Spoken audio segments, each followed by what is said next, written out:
السلام علیکم ورحمۃ اللہ وبرکاتہ۔ نحمده ونصلي على رسوله الكريم، اما بعد فاعوذ بالله من الشیطان الرجیم، بسم اللہ الرحمن الرحیم، فصل لربك وانحر۔ آمنت باللہ صدق اللہ مولانا العظیم، وبلغنا رسوله النبی الامین المتین المکین المختار الکریم، ونحن على ذلك لمن الشاهدين والشاكرين والذاكرين والحافظين والواصفين والحامدين، والحمد لله رب العالمين۔ قال الله تعالى في شان حبيبه ونبيه مخبرا وآمرا: إن الله وملائكته يصلون على النبي يا أيها الذين آمنوا صلوا عليه وسلموا تسليما۔ اللهم صل على سيدنا ومولانا محمد معدن الجود والكرم وآله الكرام وابنه الكريم وبارك وسلم۔ عزیزان ملت اسلامیہ، ذوالحجۃ الحرام کا مہینہ شروع ہو چکا ہے، ذوالحجہ کا مہینہ شروع ہو چکا ہے، اور اس کی جو پہلے 10 دن ہیں ان کی بڑی فضیلتیں آئی۔ اللہ کے رسول صلی اللہ علیہ وآلہ وسلم ارشاد فرماتے کہ اللہ کے نزدیک جو عمل ان 10 دنوں کے اندر کیا گیا اس سے بہتر اور پسندیدہ کوئی عمل ہے ہی نہیں۔ ایک دوسری حدیث پاک رسول اللہ ارشاد فرماتے کہ یہ جو ذوالحجہ کے 10 دن ہیں ان کی 10 راتیں آتی ہیں، اگر کوئی بندہ اللہ وحدہ لا شریک کی رضا حاصل کرنے کے لیے، اس کے حبیب صلی اللہ علیہ وآلہ وسلم کی خوشنودی حاصل کرنے کے لیے روزہ رکھتا ہے، اگر ایک روزہ رکھتا ہے اللہ تعالیٰ اسے ایک نہیں 2 نہیں بلکہ پورے 1 سال کے روزوں کا ثواب عطا فرماتا ہے۔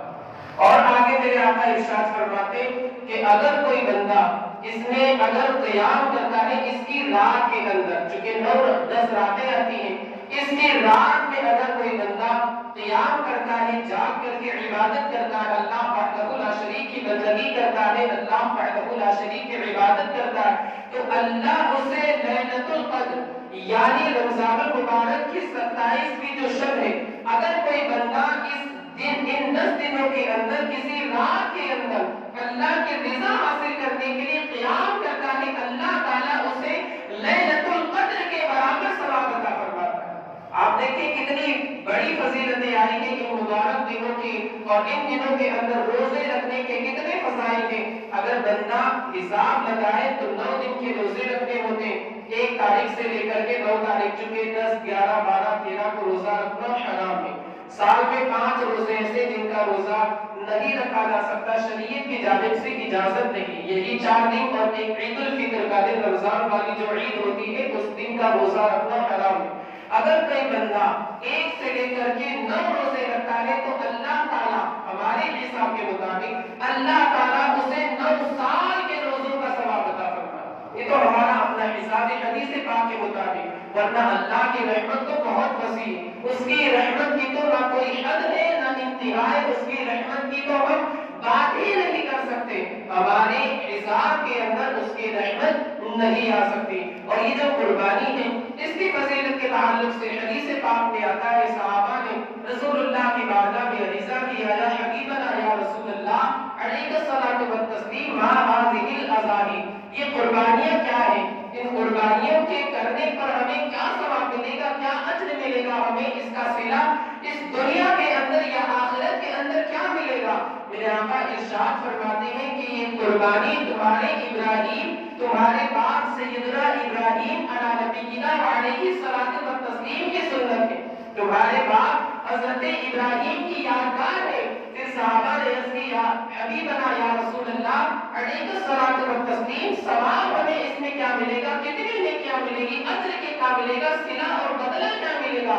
رسول اللہ ارشاد فرماتے کہ جو بندہ اخلاص کے ساتھ، للہیت کے ساتھ اللہ کی رضا حاصل کرنے کے لیے اور مخلصانہ طریقے سے قربانی کرتا ہے، اللہ تعالیٰ اس جانور کے ہر بدلے کے بدلے میں کیا عطا فرمائے۔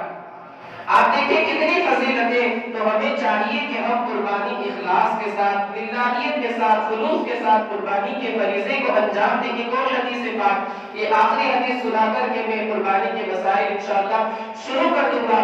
رسول اللہ ارشاد فرماتے کہ جس کا جانور جتنا اچھا ہوگا، اللہ کے رسول ارشاد فرماتے ہیں کہ اپنے جانور اچھے رکھو، یعنی موٹا تازہ فربا ہو، دیکھنے میں خوبصورت کانٹ ہو، مضبوط ہو، توانا ہو، طاقتور ہو، اس لیے کہ یہی جانور کل قیامت کے دن پل صراط کے اوپر سواری کے لیے کام آئے.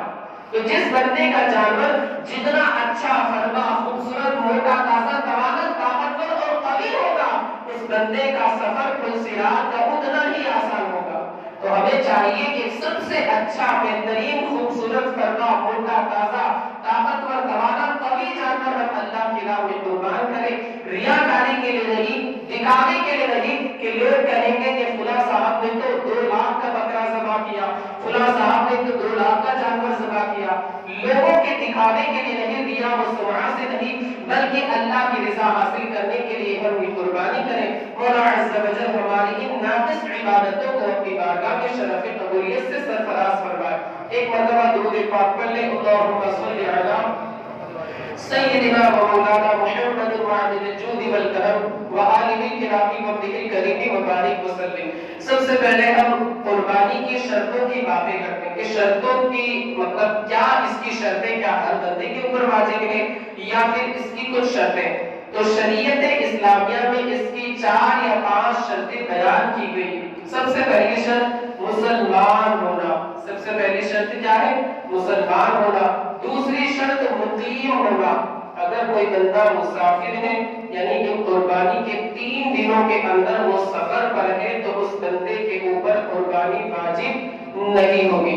مسافر شریعت کی اصطلاح میں اس بندے کو کہا جاتا ہے جو 15 دن سے کم ٹھہرنے کے ارادے سے آبادی سے باہر چلا جائے، یعنی تقریباً 92 کلومیٹر کا اس نے سفر طے کر لیا ہو. اگر 15 دن سے کم اس کا ٹھہرنے کا ارادہ ہے تو وہ بندہ مسافر ہے. لیکن اگر 15 دن یا اس سے زیادہ ٹھہرنے کا اس کا ارادہ ہے تو پھر وہ مسافر نہیں ہے، بلکہ وہ بندہ مقیم ہوگا اور اس بندے کے اوپر قربانی واجب ہوگی. بہت سارے ہمارے احباب حج کے لیے جا رہے ہیں، تقریباً سوموار یعنی آئندہ کل کی آخری فلائٹ ہوگی. وہ لوگ سوال کرتے ہیں کہ کیا ہم لوگوں کے اوپر قربانی واجب ہے یا نہیں. تو آپ یاد رکھیں حج کی 3 قسمیں ہیں. ایک تو افراد، تمتع اور قران. افراد کا مطلب یہ ہے کہ آپ ڈائریکٹ حج کا احرام باندھیں، ڈائریکٹ جا کر کے حج کر لیں اور عمرہ وغیرہ نہ کریں، ڈائریکٹ جا کر کے حج کر لیں، اسے افراد کہا جاتا ہے. اور ایک ہے قران کہ آپ نے یہاں سے حج اور عمرہ دونوں کا احرام باندھا.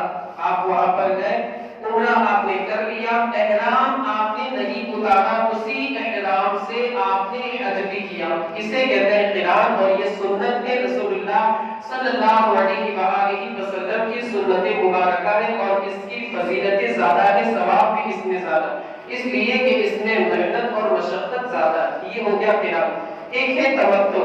تمتع کا مطلب یہ ہے اکثر لوگ ہندوستان، بنگلہ دیش، پاکستان، سری لنکا وغیرہ سے جانے والے لوگ تمتع کرتے ہیں. تمتع کا مطلب یہ ہے کہ آپ نے یہاں سے عمرے کا احرام باندھا، آپ وہاں گئے. اکثر لوگ ایسا ہی کرتے ہیں، وہاں پر گئے، عمرہ کیا، احرام سے باہر آ گئے. اب جب حج کے ایام شروع ہوں گے، 8، 9، 10 یوم ترویہ، یوم عرفہ، یوم نحر، ایام تشریق، تو پھر وہ لوگ احرام باندھ کر کے حج کے ارکان ادا کریں گے.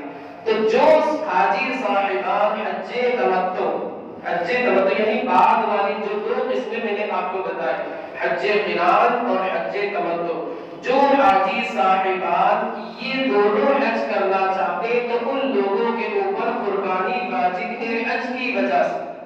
اگر وہ نہیں کر سکتے، جیسے کسی کو کسی نے بھیجا، وہ بندہ والی کے نصاب نہیں، لیکن کسی نے بھیج دیا. اب اگر وہ بندہ نہیں کر سکتا، ظاہر سی بات ہے اس کے پاس مال نہیں ہوتے، غریب ہے، کسی نے امیر نے اسے بھیج دیا، تو پھر ان کو 10 روزے رکھنے ضروری ہے.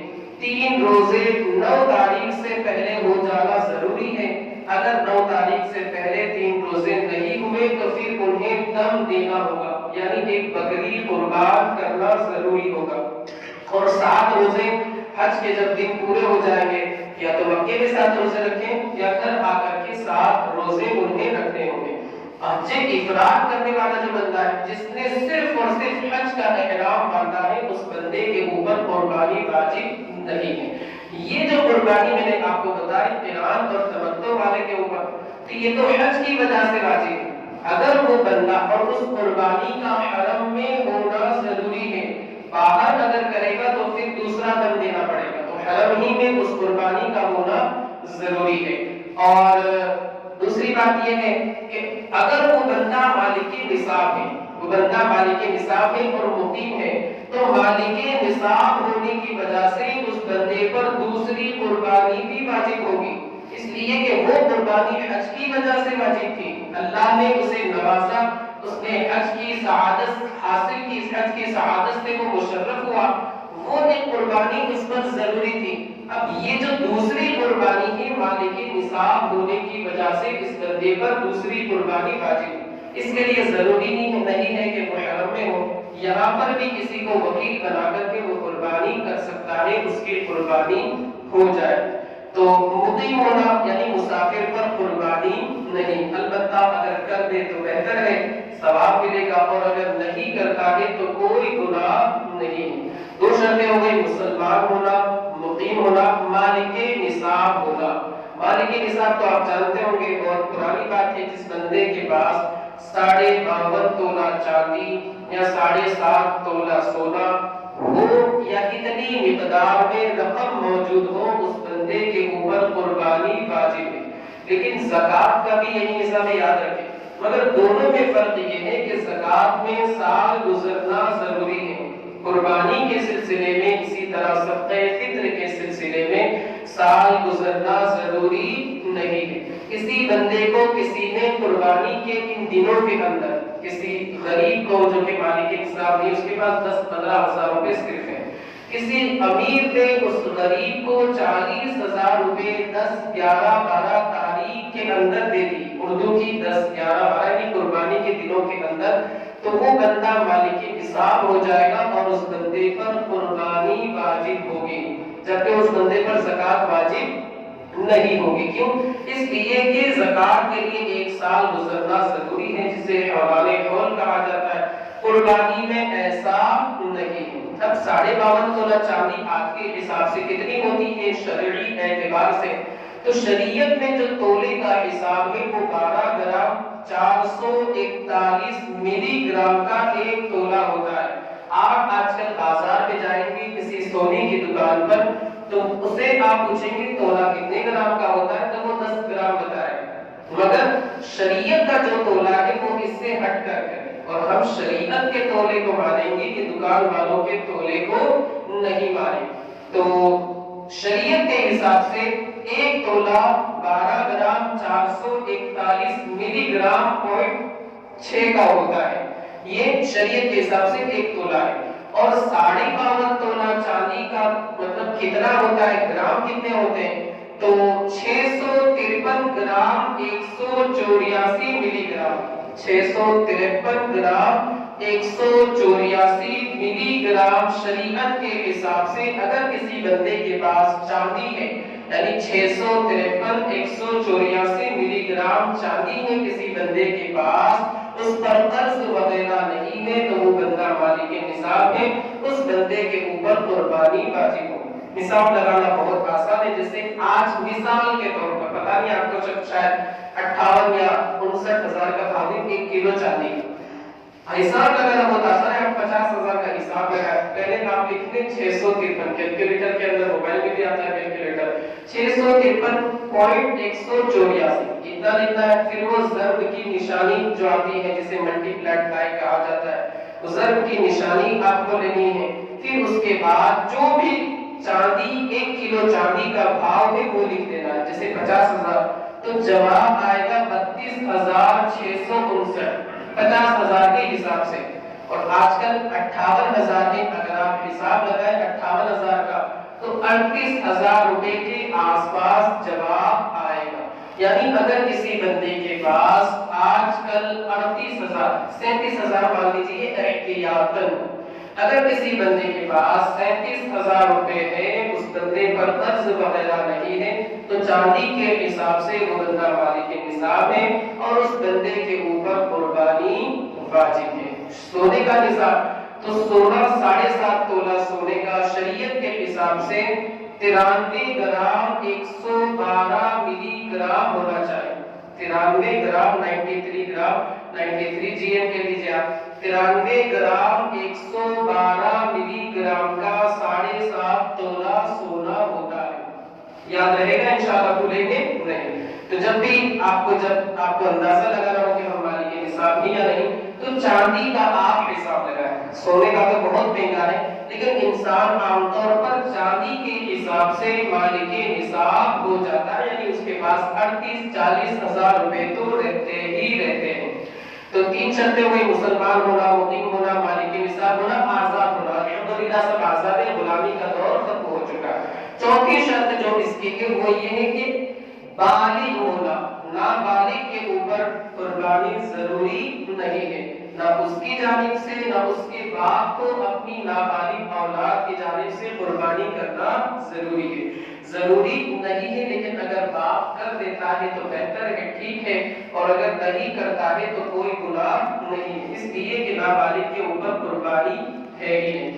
اگر کوئی بندہ مثال کے طور پر اس کے پاس 40,000 روپے ہے آج کے دور میں، 40,000 روپے کی آج کل قربانی کا ٹائم بھی آ رہا ہے، لیکن اس بندے کے اوپر 10,000 روپے قرضہ ہے۔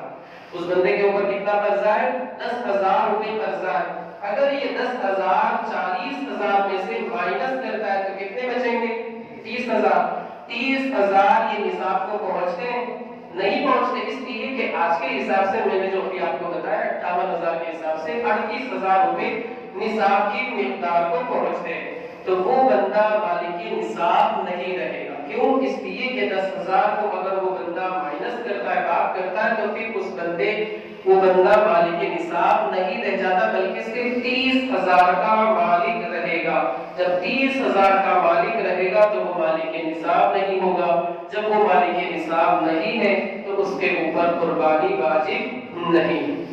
ایک بندہ ہے جس کے پاس کیش نہیں ہے، جس کے پاس کیش نہیں ہے، چاندی بھی نہیں ہے، سونا بھی نہیں ہے، کیش کچھ نہیں، لیکن اس کا ایک کھیت ہے، اس کی آمدنی ہوتی ہے، جو کماتا ہے وہ پورا ہو جاتا ہے، کچھ بچتا نہیں، یا پھر اس کے پاس کرائے کا مکان ہے، خود تو اپنے گھر میں رہتا ہے، اس کے پاس ایکسٹرا ایک اور گھر ہے، اس کے پاس کیش نہیں ہے، چاندی بھی نہیں ہے، سونا بھی نہیں، سلور گولڈ کچھ نہیں ہے، لیکن وہ بندہ ایک کھیت کا مالک ہے، اس کی پیداوار ہوتی ہے، فصلیں وغیرہ آتی ہیں اور اس کی آمدنی اس سے ہوتی ہے، مگر سب پورا ہو جاتا ہے، کچھ بچتا نہیں ہے۔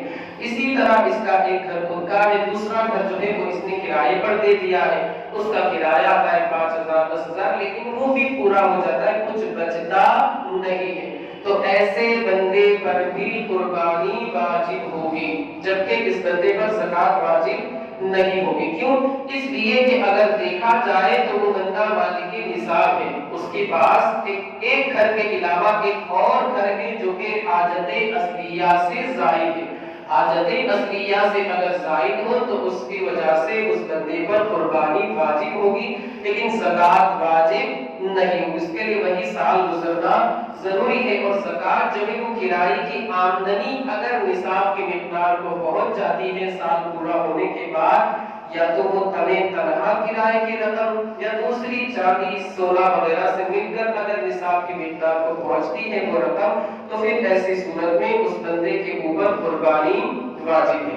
اچھا، گھر میں جیسے فیملی ممبرز 6، ماں باپ بیٹا بہو، 2 بچے دونوں بالغ ہیں، تو لوگ یہ سمجھتے ہیں کہ ابو نے کر لی بس کافی ہے، سب لوگ بریء ذمہ ہو گئے، حالانکہ ایسا نہیں ہے۔ جب اللہ نے 6 کو نوازا ہے، سب کے سب مالک نصاب ہے، تو پھر قربانی کرنے میں کیا حرج ہے، اور قربانی کرنے سے انشاءاللہ اس کے مال و دولت کے اندر برکت ہی ہوگی، کمی نہیں ہوگی۔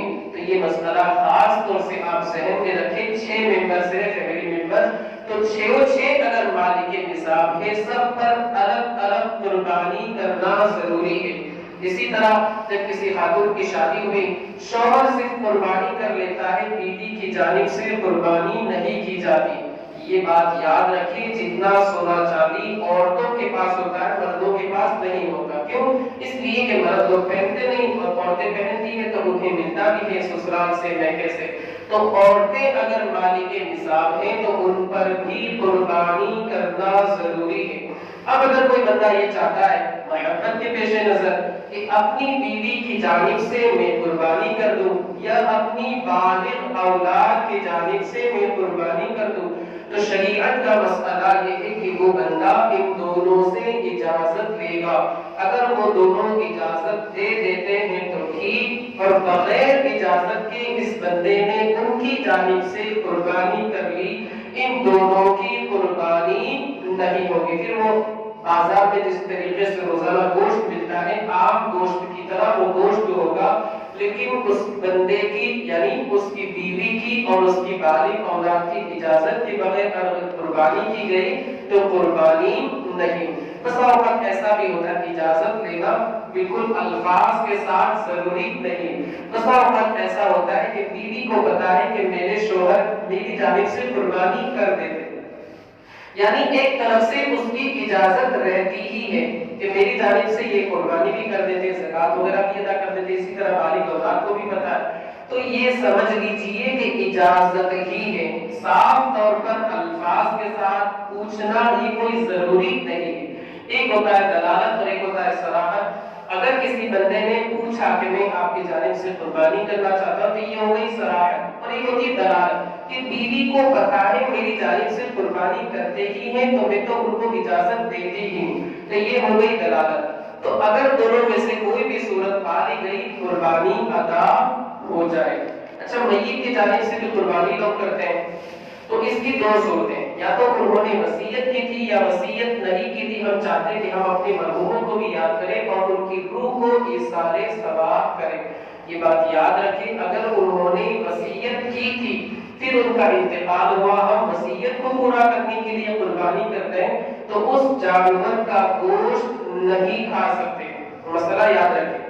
دوسرا مسئلہ کہ اگر ہم اپنے مرحومین کے ایصال ثواب کے لیے قربانی کر رہے ہیں، اپنی وصیت وغیرہ نہیں کی، بس اپنی مرحومین کے ایصال ثواب کے لیے قربانی کر رہے ہیں، تو پھر ہم اس کا گوشت کھا سکتے ہیں، اس میں کوئی حرج نہیں۔ دونوں مسئلے یاد رہیں گے۔ وصیت اگر ہم پورا کر رہے ہیں تو اس کا گوشت نہیں کھا سکتے، لیکن اپنی جانب سے ہم چاہتے ہیں کہ جب ہم ثواب کما لیں تو ہمارے جو مرحومین باپ دادا وغیرہ گزر چکے ان کو بھی ہم ایصال ثواب کریں تو وہ گوشت کھا سکتے ہیں، اس میں کوئی حرج نہیں۔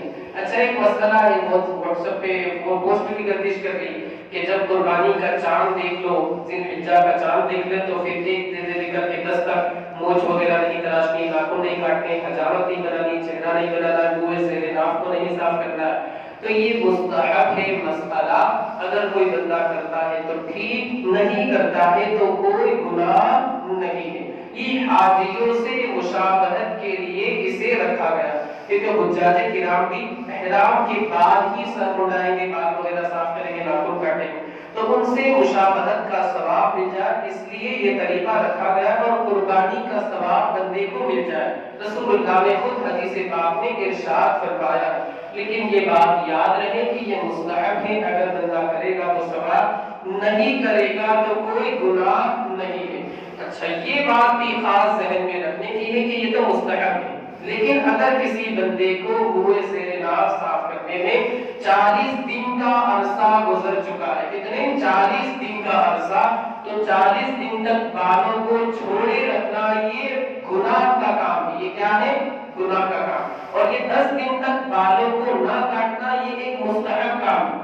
آپ دیکھیں، وہ گناہ اور یہ مستحب، ظاہر سی بات ہے کہ اسے انسان اختیار کرے، گناہ سے بچے گا، مستحب کو چھوڑ دے گا، وہ گناہگار نہیں ہوگا، لیکن اگر گناہ کے کام کو نہیں چھوڑے گا اور گناہ کا ارتکاب کرے گا تو وہ گناہگار ہوگا۔ یعنی اگر کسی بندے کے 40 دن گزر چکے، اس نے منہ سے ناف کو صاف نہیں کیا ہے، 40 دن کا عرصہ گزر چکا ہے، تو پھر وہ یہ فضیلت حاصل کرنے کے لیے اور وقت نہیں گزارے گا، بلکہ پہلی فرصت میں وہ فراغت حاصل کر لے گا۔ یہ مسئلہ خاص یاد رکھنا ضروری ہے۔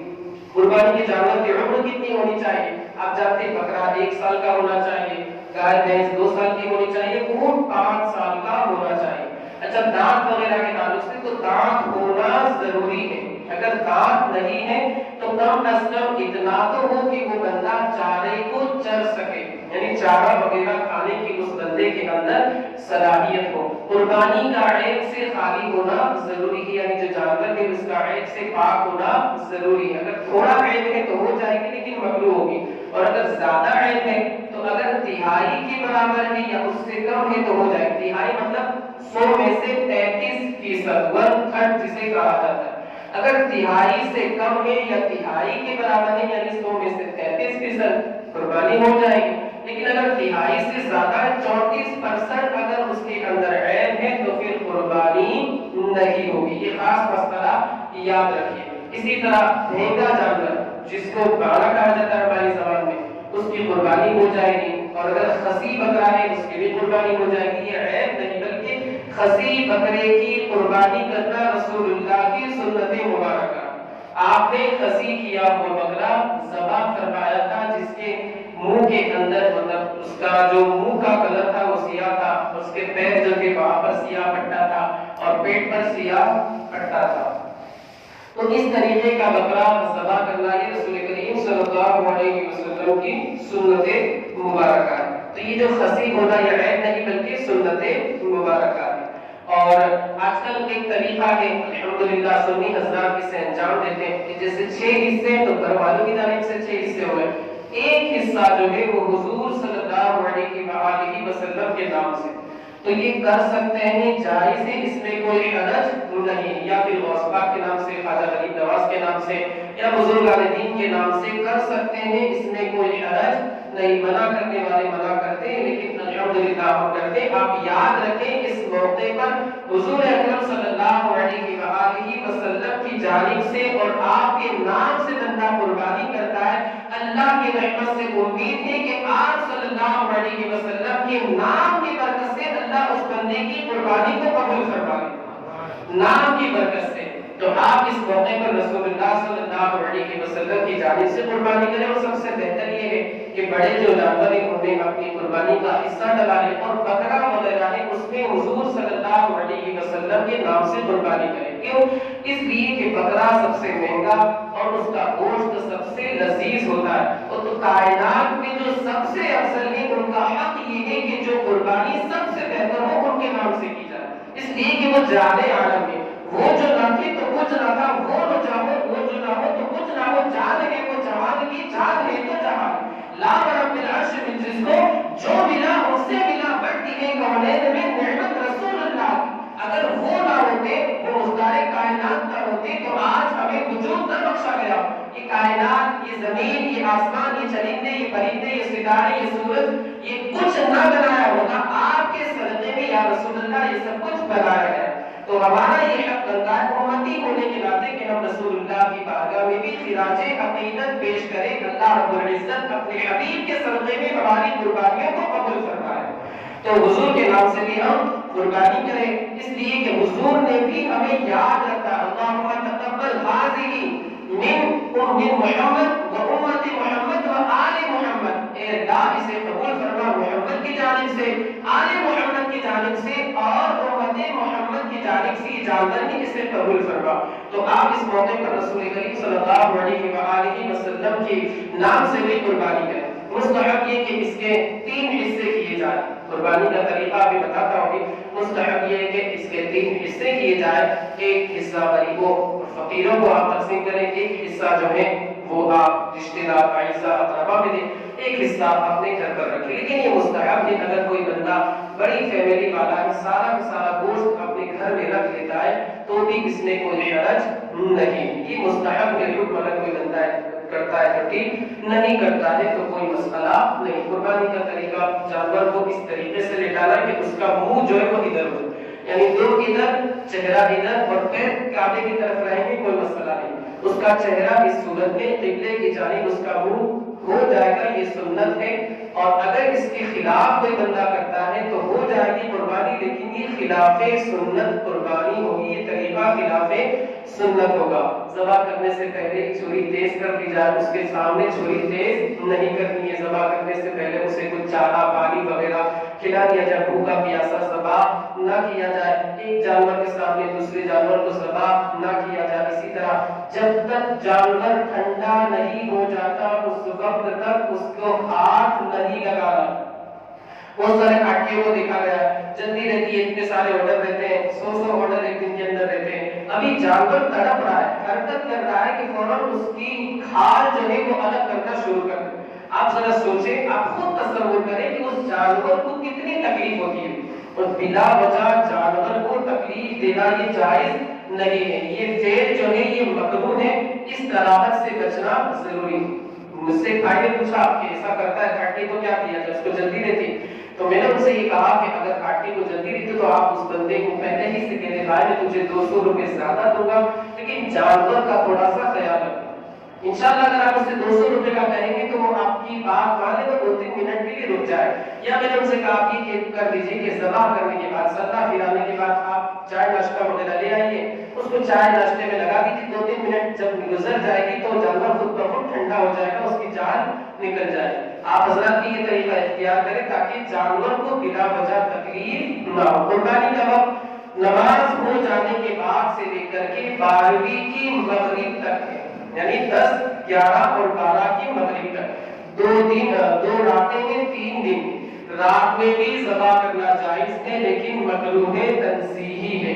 اگر کوئی عذر ہے تو کراہت تنزیہی بھی نہیں، جیسے بڑا جانور باہر شہر سے باہر اگر اسے قربان کیا جاتا ہے تو جلدی سے لانا رہتا ہے، تو رات میں 2 بجے 3 بجے ذبح کر دیتے اور فٹافٹ لے آتے ہیں تاکہ کوئی خطرے کا اندیشہ نہ آئے، جائز ہے، کوئی حرج نہیں ہے۔ یا پھر دوسرا عذر جیسے اگر صبح تک ہم بکرا رکھیں گے تو مر جائے گا تو پھر رات ہی میں ذبح کرنا جائز ہے، اس میں کراہت نہیں ہے، کراہت تنزیہی بھی نہیں۔ سب سے پہلے قربانی کے دن قربانی کا گوشت کھانا یہ سنت ہے، اور قربانی کے جانور کے اندر سب سے پہلے کلیجی کھانا یہ رسول اللہ کی سنت مبارکہ۔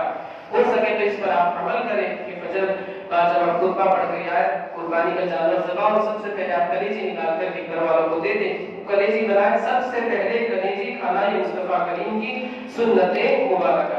22 چیزیں اس میں ایسی ہیں جن کا کھانا حرام ہے، اب سب کو تفصیل کے ساتھ بیان نہیں کیا جاتا، بس آپ اتنا سمجھ لیں کہ اوجڑی، آٹے، اور جو ان لوگوں کے اوجڑی ہیں، آٹے ہیں، یہ پٹھے ہیں، یہ ساری کی ساری چیزیں کیا ہیں، حرام ہیں۔ اوجڑی کو بہت سارے لوگ کھاتے ہیں لیکن شریعت کا مسئلہ یہ حضور اعلیٰ حضرت علی رحمۃ اللہ رضوان نے فتاوی نصریہ میں بھی اسے نقل فرمایا ہے کہ اوجڑی کا کھانا یہ مکروہ تحریمی ہے، مکروہ تحریمی، حرام کے قریب ہی ہوتا ہے بلکہ حرام ہی کو کہا جاتا ہے۔ تو اوجڑی کھانے سے بچے، چاہے وہ مرغی کی ہو، چاہے گائے بھینس کی ہو، چاہے بکری کی ہو، چاہے بھیڑیے کی ہو، چاہے کسی کی بھی ہو، اوجڑی کھانا یہ مکروہ تحریمی۔ اچھا، قربانی کے چمڑے کا مسئلہ تو آپ مسجد میں بھی دے سکتے ہیں، مدرسے میں بھی دے سکتے ہیں، لیکن اسے بیچ کر کے فائدہ نہیں اٹھا سکتے۔ آپ اس سے فائدہ اس طریقے سے اٹھا سکتے کہ آپ اس کی ڈور بنا لیجئے، اس کی چھلنی وغیرہ بنا لیجئے، آپ اس کا مسلح وغیرہ بنا دیجئے، تو اس طریقے سے آپ فائدہ اٹھا سکتے ہیں، لیکن اسے بیچ کر کے اس کی قیمت آپ اپنے خرچ میں لائیں، یہ آپ نہیں کر سکتے، اسے آپ خاص یاد رکھیں۔ ایام تشریق تو آپ جانتے ہیں 9 سے لے کر کے 13 تک اللہ اکبر زور سے پڑھنا ہے۔ اچھا، مشینی ذبیحہ، جیسے آپ باہر جاتے ہیں آؤٹ آف انڈیا تو اکثر جگہوں پر چونکہ فرصت نہیں رہتی کہ کون لائے گا، ذبح کرے گا، مشینی ذبیحہ وہ لوگ استعمال کرتے ہیں، یعنی مشین میں پورا جانور ڈال دیتے ہیں، اس میں وہ ذبح بھی ہو جاتا ہے، کٹنگ ہو کر کے پورا باہر آتا ہے۔ یاد رکھیں اس کے تعلق سے بھی حضور اعلیٰ حضرت علی رحمۃ اللہ رضوان نے حرمت کا قول کیا، یعنی مشینی ذبیحہ حرام ہے، حرام ہے، حرام۔ وہ جانور جسے مشین کے اندر ڈال دیا گیا ہو، پھر اسی میں وہ ذبح ہو گیا، ٹکڑے ہو کر کے باہر آ گیا، ایسا جانور کھانا حرام ہے، مشین میں ذبح کرنے کی وجہ سے جانور حرام ہو جاتا ہے۔ یہ قربانی کے کچھ مختصر سے مسائل ہیں۔ اب عقیقے کے بارے میں بھی 2-3 باتیں بتا دوں، بس وقت چونکہ ختم ہو گیا، بس 2-3 باتیں بیان کر کے اپنی گفتگو کو ختم کر دوں۔ عقیقہ یہ سنت مبارکہ ہے، مستحب ہے ویسے، لیکن رسول اللہ سے جب اس کا عمل ثابت ہے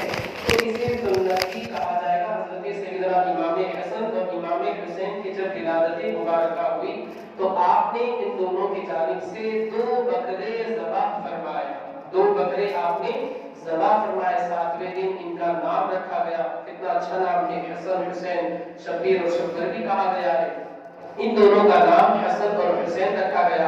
تو عقیقہ کرنا یہ سنت مبارکہ ہے۔ اس کا فائدہ یہ ہے کہ جب عقیقہ، عقہ یعق کا مطلب ہوتا ہے کٹ جانا، عقہ یعق کا مطلب کٹ جانا، تو اگر بندے کا عقیقہ کر لیا جائے تو بلاؤں سے وہ کٹ جاتا ہے، یعنی بلاؤں سے دور ہو جاتا ہے، اس وجہ سے اسے عقیقہ کہا جاتا ہے۔ عقیقہ 7ویں دن کرنا مستحب ہے، اگر نہ ہو سکے تو 14ویں دن، اور نہ ہو سکے تو 21ویں دن، اور زندگی میں کبھی بھی کر سکتے ہیں، اس میں کوئی حرج نہیں۔ بہتر یہ ہے کہ 7ویں دن، اور جو لوگ دوسرے پوچھتے جو لوگ انتقال کر گئے ان کی جانب سے عقیقہ، یہ بات یاد رکھیں کہ عقیقہ نعمت کے ملنے کے شکرانے کے طور پر ہوتا ہے۔ جو لوگ انتقال کر گئے تو یہاں پر بظاہر کوئی نعمت نہیں ہے، تو فوت شدہ لوگوں کا آپ عقیقہ نہ کریں گا، ایصال ثواب کے لیے آپ حصے ڈلا دیں یا ان کی جانب سے قربانی وغیرہ کریں، لیکن عقیقہ فوت شدہ لوگوں کا نہیں ہو سکتا۔ 7ویں دن اس کا نام رکھا جائے۔ بکرے لڑکے کی جانب سے 2 حصے، لڑکی کی جانب سے 1 حصہ، اور اگر بکرے وغیرہ کے ذریعے کرنا چاہیں تو لڑکے کی جانب سے 2 بکرے، لڑکی کی جانب سے 1 بکری۔ اگر کوئی بندہ اس کا خلاف کرتا ہے، یعنی لڑکے کی جانب سے 1 بکرا، لڑکی کی جانب سے 1 بکری، تو بھی جائز کی بعض روایتوں سے اس کا ثبوت ملتا ہے، اس میں کوئی حرج نہیں۔ جب بچہ پیدا ہو تو اس کے دائیں کان میں 4 مرتبہ اذان دینا۔ کتنی مرتبہ؟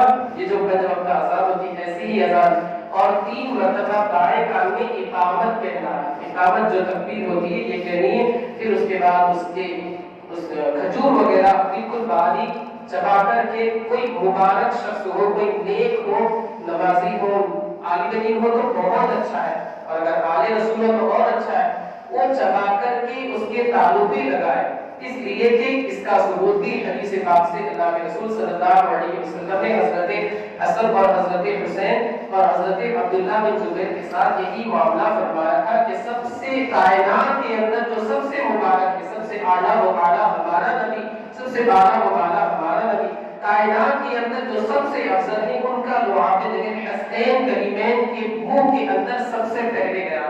تو آپ حضور اکرم صلی اللہ علیہ وسلم کی سنت مبارکہ کو ادا کرتے ہو، کسی نیک شخص کے ذریعے آپ کو کھجور وغیرہ بالکل چبا کر کے باریک کر دیجیے اور بچے کے تالوں میں رکھیے، تاکہ سب سے نیک بندہ جو ہے آپ کے معاشرے میں محلے میں، اس کا لعاب بچے کے منہ میں جائے تو یہ نیک فالی ہو اور بچے کے اخلاق وغیرہ اچھے۔ عقیقے کے گوشت کے تعلق سے لوگ کہتے ہیں کہ ماں نہیں کھا سکتی، باپ نہیں کھا سکتا، دادا نہیں کھا سکتے، نانی نہیں کھا سکتی، دادی نہیں کھا سکتی، سارے کے سارے لوگ کھا سکتے، یہ من گھڑت مسئلہ ہے، ایسا کچھ نہیں ہے۔ ایک مستحب یہ ہے کہ عقیقے کا جو گوشت ہے وہ ہڈی پر سے اتار دیا جائے، یعنی جسے آج کل ہم لوگ لکھا گوشت بولتے ہیں، بون لیس بھی کہتے ہیں ہڈی بغیر کا، تو یہ مستحب ہے بچے کے اخلاق اچھے ہونے کی فال، یعنی اس سے امید ہے کہ بچے کے اخلاق اچھے ہوں گے۔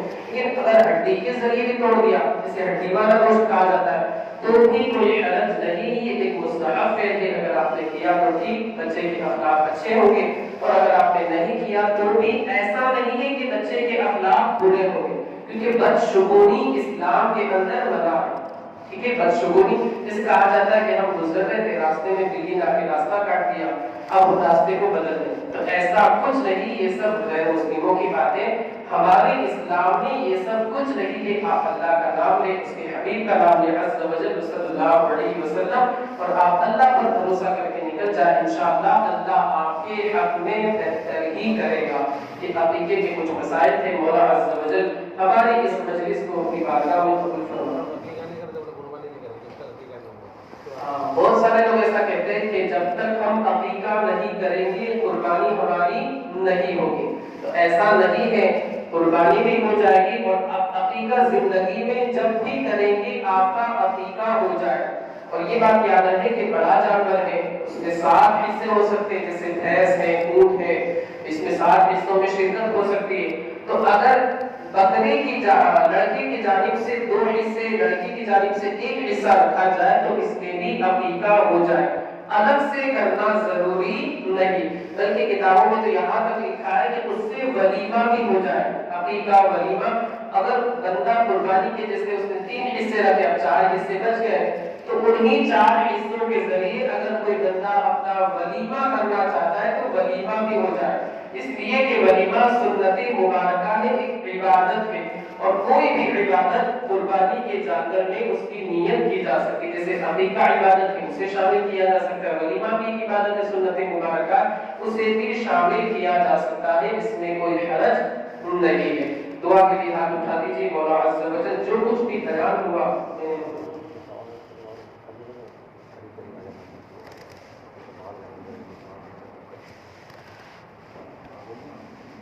جن حضرات کو اگر سوالات وغیرہ کرتے ہو تو وہ سوالات کر سکتے ہیں، کوئی مسئلہ نہیں، تھوڑے قریب آ جائے انشاءاللہ جواب دینے کی کوشش کی جائے۔ جن کو جانا ہے وہ جائے، اور جن حضرات کو کچھ سوالات کرنے ہو سوالات کر سکتے ہیں، پہلے دعا کر لیجئے، اس کے بعد جن حضرات کو جانا ہے وہ جائے، اور کچھ اگر پوچھنا ہو تو آپ پوچھ سکتے ہیں۔ مولا عز و جل جو کچھ بھی بیان ہوا اس کے بیان کرنے میں مجھ سے جو بھی غلطی لفظ خطا ہوئی وہ اپنے حبیب کے صدقے میں سے معاف فرما۔ مولا عز و جل اس درس کی ان قربانی کے فضائل کی برکتوں سے ہمیں مالا مال فرما۔ اپنے نبی حضرت سیدنا ابراہیم خلیل اللہ اور اپنے حبیب جناب محمد رسول اللہ صلی اللہ علیہ وآلہ وسلم کے صدقے میں ہماری ان ناقص نامکمل عبادتوں کو، ناقص قربانیوں کو اپنی بارگاہ میں قبول فرما۔ مولا عز و جل حضرت سیدنا ابراہیم کے صدقے میں ہماری تمام جائز مرادوں کو پورا فرما۔ اپنے حبیب کے صدقے میں ہم پر اپنی رحمتوں کے دروازے کھول دیں، ہر بلا، ہر مصیبت، ہر آفت، ہر پریشانی سے ہماری اور تمام مسلمانان عالم کی حفاظت فرما۔ مولا بالخصوص ہندوستان کے مسلمانوں پر اپنا خصوصی فضل و کرم نازل فرما، ان کفار و مشرکین کے ظلم و ستم سے ہماری حفاظت فرما۔ مولا عز و جل تیرے حبیب کے جو گستاخ ہیں مولا ان پر تو اپنا عذاب اور قہر نازل فرما۔ مولا آسمان سے بجلی گرا کر کے انہیں خاکستر بنا دے، آسمان سے بجلی گرا کر کے انہیں راکھ کا ڈھیر فرما دے۔ مولا عز و جل غیب سے ہماری مدد فرما، ہماری تمام جائز مرادوں کو بالغ یقین تک پہنچا، ہمارے ایمان، عقیدے، عزت، آبرو، جان، مال کے